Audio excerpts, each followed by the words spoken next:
இன்றைக்கான மினி விலாகில் நம்ம என்ன பார்க்க போகிறோம்னு பார்த்தீங்கன்னா, ஒரு சிஸ்டர் மெசேஜ் பண்ணியிருந்தாங்க. சங்குப்பூ வந்து விதையிலேருந்து எப்படின்ட்டு வளர்த்து காத்துங்க அப்படின்னு சொல்லியிருந்தாங்க. ஸோ அவங்களுக்கான வீடியோ தான் இது.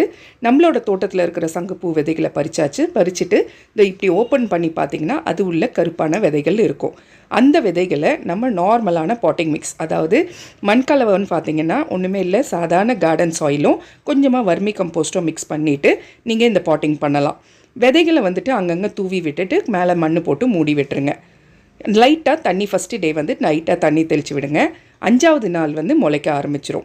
இப்போ நீங்கள் பார்க்குறது வந்துட்டு 3ஆவது நாள், இது வந்துட்டு 8ஆவது நாள். இந்த மாதிரி 2 இலை வச்சு வந்துடும். அதுக்கப்புறம் நார்மலாக க்ரோத் வர ஆரம்பிச்சிரும். அப்போ நீங்கள் தண்ணி வந்து தாராளமாக கொடுக்க ஆரம்பிக்கலாம். 15 நாளில் இந்த மாதிரி இருக்க ஆரம்பிக்கும். இது ஒரு கொடி வகை. அடுத்தது வந்து சூரிய வெளிச்சம் அப்படின்னு பார்த்தீங்கன்னா 8 மணி நேரம் சூரிய வெளிச்சம் கண்டிப்பாக தேவை. 30லேருந்து 35 நாளுக்குள்ளே பூ பூக்க ஆரம்பிச்சிடும். ஃபர்டிலைசர் நம்ம நார்மலாக கொடுக்குற